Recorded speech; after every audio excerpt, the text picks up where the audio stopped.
మనిషికి ఒక ముక్కు రెండు రంధ్రాలు ఉన్నా కూడా ముక్కు మూసుకుపోవడం, ముక్కు బ్లాక్ అవ్వడము, ఇంగ్లీష్లో కామన్గా చెప్పాలంటే స్టఫీ నోస్ అంటాం, లేదా చాలా కామన్గా మా ముక్కు అంతా కంజెషన్ ఉందండి, నేసల్ కంజెషన్ అని అంటుంటారు. ముక్కు మూసుకుపోవడం అనేది చాలా కామన్గా ఉండేటువంటి కంప్లైంట్. చిన్నపిల్లల నుంచి పెద్దవాళ్ళ వరకు, ముసలి వాళ్ళ వరకు కూడా ఈ కంప్లైంట్ వస్తుంది. రకరకాల కారణాల వల్ల రావడానికి అవకాశం ఉంది. ముక్కు మూసుకుపోతే ఏమవుతుంది? ముక్కు మూసుకుపోతే మెయిన్గా లోపల ఉన్న కింద లంగ్స్కి గాలి సరిగ్గా అందదు. లంగ్స్కి గాలి అందకపోతే మనకి శరీరంలో ఆక్సిజన్ సప్లై తగ్గిపోతే మనకి బ్రెయిన్కి ఆక్సిజన్ సప్లై తగ్గిపోతుంది. అందుకనే జలుబు చేసిన వాళ్ళందరికీ కూడా చాలా డల్గా ఉంటారు, ఎందుకంటే బ్రెయిన్కి ఆక్సిజన్ సప్లై తగ్గడం వలన. అట్లానే ముక్కు మూసుకుపోతే ముక్కు నుంచి చెవికి గాలి సరిగ్గా జారదు. చెవి వెనక నుంచిలో ముక్కు వెనక నుంచి చెవికి వరకు ఒక ట్యూబ్ ఉంటుంది. ఆ ట్యూబ్ బ్లాక్ అయిపోయి చెవి కూడా దెబ్బతీస్తుంది. అట్లానే ఇది విమానాల్లో ఎగిరేటప్పుడు కానీ దిగేటప్పుడు కానీ ఈ ట్యూబ్ బ్లాక్ అవడం వల్ల చెవిలోకి ఇన్ఫెక్షన్ రావడానికి అవకాశం ఉంది. అట్లానే ముక్కు పక్కన చిన్న చిన్న చిన్న గాలి గదులు లాంటివి ఉన్నాయి, సైనస్ అంటారు వీటిని. ఈ సైనస్లు కూడా బ్లాక్ అవుతాయి. ఈ సైనస్లన్నీ బ్లాక్ అయితే తల భారంగా ఉంటుంది. అందువల్ల అట్లానే ముక్కు కంటిన్యూస్గా బ్లాక్ అయితే వీళ్ళకి నిద్రపోవడానికి ప్రాబ్లం వస్తుంది. నిద్రలో నోరు తెచ్చి పడుకుంటారు.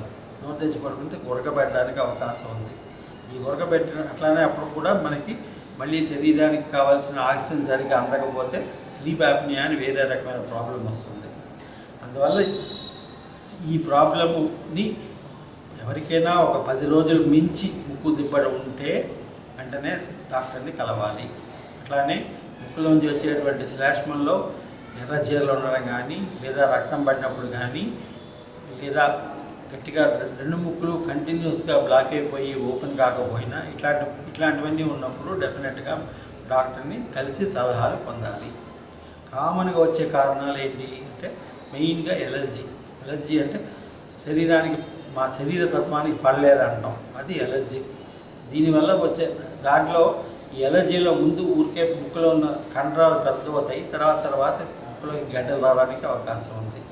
ఈ గడ్డలు ఇవి వచ్చినప్పుడు వీటికి ఆపరేషన్ చేయాల్సిన అవసరం ఉంది. అట్లానే రెండవ కారణం ఇన్ఫెక్షన్లు. మామూలుగా కామన్గా చేసే కామన్ కోల్డ్ అన్న జలుబు చేయడము. జలుబు చేస్తే ముక్కు మూసుకుపోతే నీళ్ళు కారుతాయి, తుమ్ములు వస్తాయి, ఇవన్నీ మామూలే. అట్లానే తర్వాత ఇక 4వ కారణం ఏంటంటే ముక్కులో ఉండేటువంటి నార్మల్గా ఉండే స్ట్రక్చర్స్ పక్కకి వెళ్ళిపోవడం. ముక్కుకి మధ్యలో రెండు ముక్కులకి మధ్యలో ఒక అడ్డగోడ ఉంటుంది. ఈ అడ్డగోడ ఒకవైపు తిరిగినా కూడా మనకి ముక్కుకి కంప్లీట్గా బ్లాక్ అయిపోతాయి, ముక్కు దిబ్బడి వస్తుంది. మామూలుగా వచ్చే ముక్కు దిబ్బడికి ఇంట్లో కామన్గా మామూలుగా మందులు వేసుకోవడము, ముక్కులో అప్పుడు డాక్టర్లు ఇచ్చే మందులు వేసుకోవడం, డాక్టర్లు ఇచ్చే చుక్కల మందు వేసుకుంటే బాగానే ముక్కులు ఓపెన్ అవుతాయి. ముక్కుని వాష్ చేసుకోవచ్చు. ముక్కును వాష్ చేసుకుని లేదా బాగా వేడి నీళ్ళలో ఆవిరి పట్టడం, ఆవిరి పట్టినా కూడా ముక్కులు ఓపెన్ అవుతాయి. ఇవేవి తగ్గకపోయి కంటిన్యూస్గా ముక్కు బ్లాక్ అయిపోతే ఈఎన్టీ డాక్టర్ని సందర్శిస్తే వాళ్ళు ముక్కు లోపల ఏమైనా గడ్డలు లాంటివి ఏమైనా ఉన్నాయా అని చూసి దానికి తగిన పరీక్షలు చేసి అవసరమైన ఆపరేషన్లు చేస్తారు.